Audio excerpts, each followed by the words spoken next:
T B ಡ್ಯಾಮ್ನ ಆ crust gate ಏನು ಅಳವಡಿಕೆ ಸಂಜೆ ಒಳಗೆ ಆಗುತ್ತೆ ಅಂತಿತ್ತು. ಆದರೆ ಕಾರಣಾಂತರಗಳಿಂದ ಆಗ್ತಾ ಇಲ್ಲ, ಮುಂದೂಡಲಾಗಿದೆ. ಇವತ್ತು ಮಾಡ್ತೀನಿ ಅಂತ ಹೇಳಿದರು ಕನ್ನಯ್ಯ ನಾಯ್ಡು ಅವರು. ಬಟ್ ಕಾರಣಾಂತರಗಳಿಂದ ಆಗ್ತಾ ಇಲ್ಲ, ಬಹುಶಃ ನಾಳೆಗೆ ಆಗ್ಬೋದು. ಅದನ್ನು ನಿಮಗೆ ಅಪ್ಡೇಟ್ ಮಾಡ್ತಾ ಇದ್ದೀನಿ. ಈ ನಡುವೆ ರಾಹುಲ್ ಗಾಂಧಿಯನ್ನು 2ನೇ ಸಾಲಿನಲ್ಲಿ ಕೂರಿಸಿದ ವಿಚಾರ ಇದೀಗ ದೊಡ್ಡ ಚರ್ಚೆಗೆ ಗ್ರಾಸವಾಗಿದೆ. ದೆಹಲಿಯಲ್ಲಿ ಪ್ರಧಾನಿ ಮೋದಿ ವಿರುದ್ಧ ಬಿ ಕೆ ಹರಿಪ್ರಸಾದ್ ಕಿಡಿಕಾರಿದ್ದಾರೆ. ಮೋದಿ ಲೋಕಸಭಾ ಚುನಾವಣೆಯಲ್ಲಿ ಸೋಲು ಅನುಭವಿಸಿದ್ರು. ವಿಕೃತ ಮನೋಭಾವ, ಸ್ಯಾಡಿಸ್ಟ್ ಮನಸ್ಥಿತಿಯಿಂದ ಇನ್ನೂ ಕೂಡ ಹೊರಬಂದಿಲ್ಲ. ಪ್ರೋಟೋಕಾಲ್ ಪ್ರಕಾರ ವಿಪಕ್ಷದ ನಾಯಕನಿಗೆ ಗೌರವ ಕೊಡಬೇಕು, ಪ್ರಧಾನಿ ಬಳಿಕ ಎದುರು ಸಾಲಲ್ಲಿ ಕೂರಿಸಬೇಕು. ಹರಿಪ್ರಸಾದ್ ರಾಹುಲ್ ಗಾಂಧಿಗೆ ಅವಮಾನ ಹೇಳಿದ್ದಾರೆ. ರಾಹುಲ್ ಗಾಂಧಿಗೆ ಅವಮಾನ ಮಾಡ್ತೀರಿ ಎಂದಾದರೆ ನಿಮ್ಮ ವಿಕೃತಿ, ಅದು ಸ್ಯಾಡಿಸ್ಟ್ ಮನೋಭಾವ ಅಂತೇಳಿ ಬಿ ಕೆ ಹರಿಪ್ರಸಾದ್ ಇವತ್ತಿನ ಕಾರ್ಯಕ್ರಮದಲ್ಲಿ 2ನೇ ಸಾಲಿನಲ್ಲಿ ಅವಕಾಶ ಕೊಡಲಾಗಿತ್ತು ಅಂತೇಳಿ ಇವರು ಹೇಳೋದು. ವಿರೋಧ ಪಕ್ಷದ ನಾಯಕ ಅಂತ ಹೇಳಿದಾಗ ಮೊದಲ ಸಾಲಲ್ಲೇ ಕೊಡಬೇಕಿತ್ತು ಅಂತೇಳಿ. ನರೇಂದ್ರ ಮೋದಿ ಅವರು ಇತ್ತೀಚೆಗೆ ನಡೆದಂಥ ಲೋಕಸಭಾ ಚುನಾವಣೆಯಲ್ಲಿ ಸೋಲು ಅನುಭವಿಸಿದ್ರೂ ಸಹ ಅವರ ವಿಕೃತ ಮನೋಭಾವವನ್ನು ಮತ್ತು ಬೇರೆಯವರನ್ನು ಆಳಿಸಿ ಸಂತೋಷ ಬೀಳ್ತಕ್ಕಂಥ ಸ್ಯಾಡಿಸ್ಟಿಕ್ ಆ್ಯಟಿಟ್ಯೂಡ್ ಅಂತ ಇಂಗ್ಲೀಷಲ್ಲಿ ಹೇಳ್ತಾರೆ. ವಿಕೃತ ಮನಸ್ಥಿತಿಯಲ್ಲಿರೋರಿಂದ ನೀವು ಜಾಸ್ತಿ ನಿರೀಕ್ಷೆ ಮಾಡಲಿಕ್ಕೆ ಆಗೋದಿಲ್ಲ.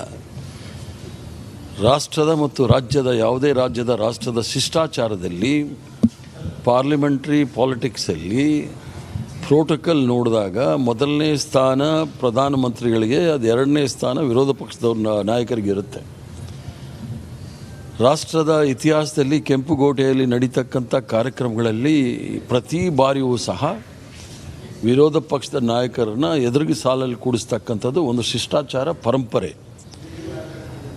ಅದರಿಂದ ಅವರಿಗೆ ಅವಮಾನ ಆಗಿದೆ ಅಂತ ತಿಳ್ಕೊಂಡಿದ್ರೆ ನರೇಂದ್ರ ಮೋದಿಯವರು, ಅವರ ಸರ್ಕಾರ, ಇವರು ಇಡೀ ಪ್ರಜಾಪ್ರಭುತ್ವದ ವ್ಯವಸ್ಥೆಯನ್ನು ಇವರು ಧೂಳಿಪಟ ಮಾಡಲಿಕ್ಕೆ ಪ್ರಯತ್ನ ಮಾಡಿ ವಿಫಲರಾಗಿದ್ದಾರೆ. ಈ ರೀತಿ ವಿರೋಧ ಪಕ್ಷದವ್ರಿಗೆ ಅವಹೇಳನ ಮಾಡಿದ್ದೀರಿ ಅಂತ ತಿಳ್ಕೊಂಡ್ರೆ ಅದು ಅವರ ವಿಕೃತ ಮನೋಭಾವವನ್ನು ಪ್ರದರ್ಶನ ಮಾಡ್ತಾ ಇದೆ. ಟಿ ಬಿ ಡ್ಯಾಮ್ನ ಆ ಕ್ರಸ್ಟ್ ಗೇಟ್ ಏನು ಅಳವಡಿಕೆ ಸಂಜೆ ಒಳಗೆ ಆಗುತ್ತೆ ಅಂತಿತ್ತು. ಆದರೆ ಕಾರಣಾಂತರಗಳಿಂದ ಆಗ್ತಾ ಇಲ್ಲ, ಮುಂದೂಡಲಾಗಿದೆ. ಇವತ್ತು ಮಾಡ್ತೀನಿ ಅಂತ ಹೇಳಿದರು ಕನ್ನಯ್ಯ ನಾಯ್ಡು ಅವರು. ಬಟ್ ಕಾರಣಾಂತರಗಳಿಂದ ಆಗ್ತಾ ಇಲ್ಲ, ಬಹುಶಃ ನಾಳೆಗೆ ಆಗ್ಬೋದು. ಅದನ್ನು ನಿಮಗೆ ಅಪ್ಡೇಟ್ ಮಾಡ್ತಾ ಇದ್ದೀನಿ. ಈ ನಡುವೆ ರಾಹುಲ್ ಗಾಂಧಿಯನ್ನು 2ನೇ ಸಾಲಿನಲ್ಲಿ ಕೂರಿಸಿದ ವಿಚಾರ ಇದೀಗ ದೊಡ್ಡ ಚರ್ಚೆಗೆ ಗ್ರಾಸವಾಗಿದೆ. ದೆಹಲಿಯಲ್ಲಿ ಪ್ರಧಾನಿ ಮೋದಿ ವಿರುದ್ಧ ಬಿ ಕೆ ಹರಿಪ್ರಸಾದ್ ಕಿಡಿಕಾರಿದ್ದಾರೆ. ಮೋದಿ ಲೋಕಸಭಾ ಚುನಾವಣೆಯಲ್ಲಿ ಸೋಲು ಅನುಭವಿಸಿದ್ರು. ವಿಕೃತ ಮನೋಭಾವ, ಸ್ಯಾಡಿಸ್ಟ್ ಮನಸ್ಥಿತಿಯಿಂದ ಇನ್ನೂ ಕೂಡ ಹೊರಬಂದಿಲ್ಲ. ಪ್ರೋಟೋಕಾಲ್ ಪ್ರಕಾರ ವಿಪಕ್ಷದ ನಾಯಕನಿಗೆ ಗೌರವ ಕೊಡಬೇಕು, ಪ್ರಧಾನಿ ಬಳಿಕ ಎದುರು ಸಾಲಲ್ಲಿ ಕೂರಿಸಬೇಕು. ಹರಿಪ್ರಸಾದ್ ರಾಹುಲ್ ಗಾಂಧಿಗೆ ಅವಮಾನ ಹೇಳಿದ್ದಾರೆ. ರಾಹುಲ್ ಗಾಂಧಿಗೆ ಅವಮಾನ ಮಾಡ್ತೀರಿ ಎಂದಾದರೆ ನಿಮ್ಮ ವಿಕೃತಿ, ಅದು ಸ್ಯಾಡಿಸ್ಟ್ ಮನೋಭಾವ ಅಂತೇಳಿ ಬಿ ಕೆ ಹರಿಪ್ರಸಾದ್ ಇವತ್ತಿನ ಕಾರ್ಯಕ್ರಮದಲ್ಲಿ 2ನೇ ಸಾಲಿನಲ್ಲಿ ಅವಕಾಶ ಕೊಡಲಾಗಿತ್ತು ಅಂತೇಳಿ ಇವರು ಹೇಳೋದು. ವಿರೋಧ ಪಕ್ಷದ ನಾಯಕ ಅಂತ ಹೇಳಿದಾಗ ಮೊದಲ ಸಾಲಲ್ಲೇ ಕೊಡಬೇಕಿತ್ತು ಅಂತೇಳಿ.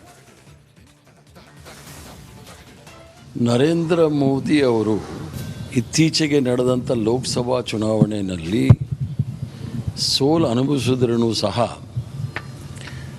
ಅವರ ವಿಕೃತ ಮನೋಭಾವವನ್ನು ಮತ್ತು ಬೇರೆಯವರನ್ನು ಆಳಿಸಿ ಸಂತೋಷ ಬೀಳ್ತಕ್ಕಂಥ ಸ್ಯಾಡಿಸ್ಟಿಕ್ ಆ್ಯಟಿಟ್ಯೂಡ್ ಅಂತ ಇಂಗ್ಲೀಷಲ್ಲಿ ಹೇಳ್ತಾರೆ.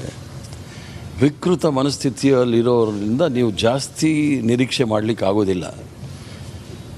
ರಾಷ್ಟ್ರದ ಮತ್ತು ರಾಜ್ಯದ ಯಾವುದೇ ರಾಷ್ಟ್ರದ ಶಿಷ್ಟಾಚಾರದಲ್ಲಿ, ಪಾರ್ಲಿಮೆಂಟ್ರಿ ಪಾಲಿಟಿಕ್ಸಲ್ಲಿ ಪ್ರೋಟೋಕಾಲ್ ನೋಡಿದಾಗ ಮೊದಲನೇ ಸ್ಥಾನ ಪ್ರಧಾನಮಂತ್ರಿಗಳಿಗೆ, ಅದು 2ನೇ ಸ್ಥಾನ ವಿರೋಧ ಪಕ್ಷದ ನಾಯಕರಿಗೆ ಇರುತ್ತೆ.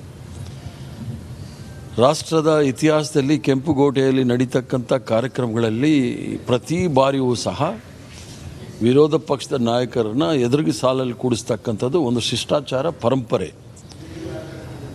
ಅದರಿಂದ ಅವರಿಗೆ ಅವಮಾನ ಆಗಿದೆ ಅಂತ ತಿಳ್ಕೊಂಡಿದ್ರೆ ನರೇಂದ್ರ ಮೋದಿಯವರು, ಅವರ ಸರ್ಕಾರ, ಇವರು ಇಡೀ ಪ್ರಜಾಪ್ರಭುತ್ವದ ವ್ಯವಸ್ಥೆಯನ್ನು ಇವರು ಧೂಳಿಪಟ ಮಾಡಲಿಕ್ಕೆ ಪ್ರಯತ್ನ ಮಾಡಿ ವಿಫಲರಾಗಿದ್ದಾರೆ. ಈ ರೀತಿ ವಿರೋಧ ಪಕ್ಷದವ್ರಿಗೆ ಅವಹೇಳನ ಮಾಡಿದ್ದೀರಿ ಅಂತ ತಿಳ್ಕೊಂಡ್ರೆ ಅದು ಅವರ ವಿಕೃತ ಮನೋಭಾವವನ್ನು ಪ್ರದರ್ಶನ ಮಾಡ್ತಾ ಇದೆ. ಟಿ ಬಿ ಡ್ಯಾಮ್ನ ಆ ಕ್ರಸ್ಟ್ ಗೇಟ್ ಏನು ಅಳವಡಿಕೆ ಸಂಜೆ ಒಳಗೆ ಆಗುತ್ತೆ ಅಂತಿತ್ತು. ಆದರೆ ಕಾರಣಾಂತರಗಳಿಂದ ಆಗ್ತಾ ಇಲ್ಲ, ಮುಂದೂಡಲಾಗಿದೆ. ಇವತ್ತು ಮಾಡ್ತೀನಿ ಅಂತ ಹೇಳಿದರು ಕನ್ನಯ್ಯ ನಾಯ್ಡು ಅವರು. ಬಟ್ ಕಾರಣಾಂತರಗಳಿಂದ ಆಗ್ತಾ ಇಲ್ಲ, ಬಹುಶಃ ನಾಳೆಗೆ ಆಗ್ಬೋದು. ಅದನ್ನು ನಿಮಗೆ ಅಪ್ಡೇಟ್ ಮಾಡ್ತಾ ಇದ್ದೀನಿ. ಈ ನಡುವೆ ರಾಹುಲ್ ಗಾಂಧಿಯನ್ನು ಎರಡನೇ ಸಾಲಿನಲ್ಲಿ ಕೂರಿಸಿದ ವಿಚಾರ ಇದೀಗ ದೊಡ್ಡ ಚರ್ಚೆಗೆ ಗ್ರಾಸವಾಗಿದೆ. ದೆಹಲಿಯಲ್ಲಿ ಪ್ರಧಾನಿ ಮೋದಿ ವಿರುದ್ಧ BK ಹರಿಪ್ರಸಾದ್ ಕಿಡಿಕಾರಿದ್ದಾರೆ. ಮೋದಿ ಲೋಕಸಭಾ ಚುನಾವಣೆಯಲ್ಲಿ ಸೋಲು ಅನುಭವಿಸಿದ್ರು. ವಿಕೃತ ಮನೋಭಾವ, ಸ್ಯಾಡಿಸ್ಟ್ ಮನಸ್ಥಿತಿಯಿಂದ ಇನ್ನೂ ಕೂಡ ಹೊರಬಂದಿಲ್ಲ. ಪ್ರೋಟೋಕಾಲ್ ಪ್ರಕಾರ ವಿಪಕ್ಷದ ನಾಯಕನಿಗೆ ಗೌರವ ಕೊಡಬೇಕು, ಪ್ರಧಾನಿ ಬಳಿಕ ಎದುರು ಸಾಲಲ್ಲಿ ಕೂರಿಸಬೇಕು. ಹರಿಪ್ರಸಾದ್ ರಾಹುಲ್ ಗಾಂಧಿಗೆ ಅವಮಾನ ಹೇಳಿದ್ದಾರೆ. ರಾಹುಲ್ ಗಾಂಧಿಗೆ ಅವಮಾನ ಮಾಡ್ತೀರಿ ಎಂದಾದರೆ ನಿಮ್ಮ ವಿಕೃತಿ ಅದು ಸ್ಯಾಡಿಸ್ಟ್ ಮನೋಭಾವ ಅಂತೇಳಿ BK ಹರಿಪ್ರಸಾದ್ ಇವತ್ತಿನ ಕಾರ್ಯಕ್ರಮದಲ್ಲಿ ಎರಡನೇ ಸಾಲಿನಲ್ಲಿ ಅವಕಾಶ ಕೊಡಲಾಗಿತ್ತು ಅಂತೇಳಿ ಇವರು ಹೇಳೋದು. ವಿರೋಧ ಪಕ್ಷದ ನಾಯಕ ಅಂತ ಹೇಳಿದಾಗ ಮೊದಲ ಸಾಲಲ್ಲೇ ಕೊಡಬೇಕಿತ್ತು ಅಂತೇಳಿ. ನರೇಂದ್ರ ಮೋದಿ ಅವರು ಇತ್ತೀಚೆಗೆ ನಡೆದಂಥ ಲೋಕಸಭಾ ಚುನಾವಣೆಯಲ್ಲಿ ಸೋಲು ಅನುಭವಿಸಿದ್ರೂ ಸಹ ಅವರ ವಿಕೃತ ಮನೋಭಾವವನ್ನು ಮತ್ತು ಬೇರೆಯವರನ್ನು ಹೀಯಾಳಿಸಿ ಸಂತೋಷ ಬೀಳ್ತಕ್ಕಂಥ ಸ್ಯಾಡಿಸ್ಟಿಕ್ ಆ್ಯಟಿಟ್ಯೂಡ್ ಅಂತ ಇಂಗ್ಲೀಷಲ್ಲಿ ಹೇಳ್ತಾರೆ. ವಿಕೃತ ಮನಸ್ಥಿತಿಯಲ್ಲಿರೋರಿಂದ ನೀವು ಜಾಸ್ತಿ ನಿರೀಕ್ಷೆ ಮಾಡಲಿಕ್ಕೆ ಆಗೋದಿಲ್ಲ. ರಾಷ್ಟ್ರದ ಮತ್ತು ರಾಜ್ಯದ ಯಾವುದೇ ರಾಷ್ಟ್ರದ ಶಿಷ್ಟಾಚಾರದಲ್ಲಿ ಪಾರ್ಲಿಮೆಂಟ್ರಿ ಪಾಲಿಟಿಕ್ಸಲ್ಲಿ ಪ್ರೋಟೋಕಾಲ್ ನೋಡಿದಾಗ ಮೊದಲನೇ ಸ್ಥಾನ ಪ್ರಧಾನಮಂತ್ರಿಗಳಿಗೆ, ಅದು ಎರಡನೇ ಸ್ಥಾನ ವಿರೋಧ ಪಕ್ಷದವ್ರ ನಾಯಕರಿಗೆ ಇರುತ್ತೆ.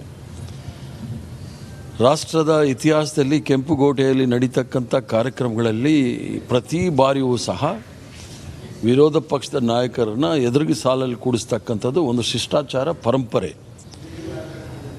ಅದರಿಂದ ಅವರಿಗೆ ಅವಮಾನ ಆಗಿದೆ ಅಂತ ತಿಳ್ಕೊಂಡಿದ್ರೆ ನರೇಂದ್ರ ಮೋದಿಯವರು, ಅವರ ಸರ್ಕಾರ, ಇವರು ಇಡೀ ಪ್ರಜಾಪ್ರಭುತ್ವದ ವ್ಯವಸ್ಥೆಯನ್ನು ಇವರು ಧೂಳಿಪಟ ಮಾಡಲಿಕ್ಕೆ ಪ್ರಯತ್ನ ಮಾಡಿ ವಿಫಲರಾಗಿದ್ದಾರೆ. ಈ ರೀತಿ ವಿರೋಧ ಪಕ್ಷದವ್ರಿಗೆ ಅವಹೇಳನ ಮಾಡಿದ್ದೀರಿ ಅಂತ ತಿಳ್ಕೊಂಡ್ರೆ ಅದು ಅವರ ವಿಕೃತ ಮನೋಭಾವವನ್ನು ಪ್ರದರ್ಶನ ಮಾಡ್ತಾ ಇದೆ. TB ಡ್ಯಾಮ್ನ ಆ ಕ್ರಸ್ಟ್ ಗೇಟ್ ಏನು ಅಳವಡಿಕೆ ಸಂಜೆ ಒಳಗೆ ಆಗತ್ತೆ ಅಂತಿತ್ತು, ಆದರೆ ಕಾರಣಾಂತರಗಳಿಂದ ಆಗ್ತಾ ಇಲ್ಲ, ಮುಂದೂಡಲಾಗಿದೆ. ಇವತ್ತು ಮಾಡ್ತೀನಿ ಅಂತ ಹೇಳಿದರು ಕನ್ನಯ್ಯ ನಾಯ್ಡು ಅವರು, ಬಟ್ ಕಾರಣಾಂತರಗಳಿಂದ ಆಗ್ತಾ ಇಲ್ಲ. ಬಹುಶಃ ನಾಳೆಗೆ ಆಗ್ಬೋದು. ಅದನ್ನು ನಿಮಗೆ ಅಪ್ಡೇಟ್ ಮಾಡ್ತಾ ಇದ್ದೀನಿ. ಈ ನಡುವೆ ರಾಹುಲ್ ಗಾಂಧಿಯನ್ನು ಎರಡನೇ ಸಾಲಿನಲ್ಲಿ ಕೂರಿಸಿದ ವಿಚಾರ ಇದೀಗ ದೊಡ್ಡ ಚರ್ಚೆಗೆ ಗ್ರಾಸವಾಗಿದೆ. ದೆಹಲಿಯಲ್ಲಿ ಪ್ರಧಾನಿ ಮೋದಿ ವಿರುದ್ಧ BK ಹರಿಪ್ರಸಾದ್ ಕಿಡಿಕಾರಿದ್ದಾರೆ. ಮೋದಿ ಲೋಕಸಭಾ ಚುನಾವಣೆಯಲ್ಲಿ ಸೋಲು ಅನುಭವಿಸಿದ್ರು. ವಿಕೃತ ಮನೋಭಾವ, ಸ್ಯಾಡಿಸ್ಟ್ ಮನಸ್ಥಿತಿಯಿಂದ ಇನ್ನೂ ಕೂಡ ಹೊರಬಂದಿಲ್ಲ. ಪ್ರೋಟೋಕಾಲ್ ಪ್ರಕಾರ ವಿಪಕ್ಷದ ನಾಯಕನಿಗೆ ಗೌರವ ಕೊಡಬೇಕು, ಪ್ರಧಾನಿ ಬಳಿಕ ಎದುರು ಸಾಲಲ್ಲಿ ಕೂರಿಸಬೇಕು. ಹರಿಪ್ರಸಾದ್ ರಾಹುಲ್ ಗಾಂಧಿಗೆ ಅವಮಾನ ಹೇಳಿದ್ದಾರೆ. ರಾಹುಲ್ ಗಾಂಧಿಗೆ ಅವಮಾನ ಮಾಡ್ತೀರಿ ಎಂದಾದರೆ ನಿಮ್ಮ ವಿಕೃತಿ ಅದು ಸ್ಯಾಡಿಸ್ಟ್ ಮನೋಭಾವ ಅಂತೇಳಿ BK ಹರಿಪ್ರಸಾದ್ ಇವತ್ತಿನ ಕಾರ್ಯಕ್ರಮದಲ್ಲಿ ಎರಡನೇ ಸಾಲಿನಲ್ಲಿ ಅವಕಾಶ ಕೊಡಲಾಗಿತ್ತು ಅಂತೇಳಿ ಇವರು ಹೇಳೋದು. ವಿರೋಧ ಪಕ್ಷದ ನಾಯಕ ಅಂತ ಹೇಳಿದಾಗ ಮೊದಲ ಸಾಲಲ್ಲೇ ಕೊಡಬೇಕಿತ್ತು ಅಂತೇಳಿ. ನರೇಂದ್ರ ಮೋದಿ ಅವರು ಇತ್ತೀಚೆಗೆ ನಡೆದಂಥ ಲೋಕಸಭಾ ಚುನಾವಣೆಯಲ್ಲಿ ಸೋಲು ಅನುಭವಿಸಿದ್ರೂ ಸಹ ಅವರ ವಿಕೃತ ಮನೋಭಾವವನ್ನು ಮತ್ತು ಬೇರೆಯವರನ್ನು ಹೀಯಾಳಿಸಿ ಸಂತೋಷ ಬೀಳ್ತಕ್ಕಂಥ ಸ್ಯಾಡಿಸ್ಟಿಕ್ ಆ್ಯಟಿಟ್ಯೂಡ್ ಅಂತ ಇಂಗ್ಲೀಷಲ್ಲಿ ಹೇಳ್ತಾರೆ. ವಿಕೃತ ಮನಸ್ಥಿತಿಯಲ್ಲಿರೋರಿಂದ ನೀವು ಜಾಸ್ತಿ ನಿರೀಕ್ಷೆ ಮಾಡಲಿಕ್ಕೆ ಆಗೋದಿಲ್ಲ. ರಾಷ್ಟ್ರದ ಮತ್ತು ರಾಜ್ಯದ ಯಾವುದೇ ರಾಷ್ಟ್ರದ ಶಿಷ್ಟಾಚಾರದಲ್ಲಿ ಪಾರ್ಲಿಮೆಂಟ್ರಿ ಪಾಲಿಟಿಕ್ಸಲ್ಲಿ ಪ್ರೋಟೋಕಾಲ್ ನೋಡಿದಾಗ ಮೊದಲನೇ ಸ್ಥಾನ ಪ್ರಧಾನಮಂತ್ರಿಗಳಿಗೆ, ಅದು ಎರಡನೇ ಸ್ಥಾನ ವಿರೋಧ ಪಕ್ಷದವ್ರ ನಾಯಕರಿಗೆ ಇರುತ್ತೆ.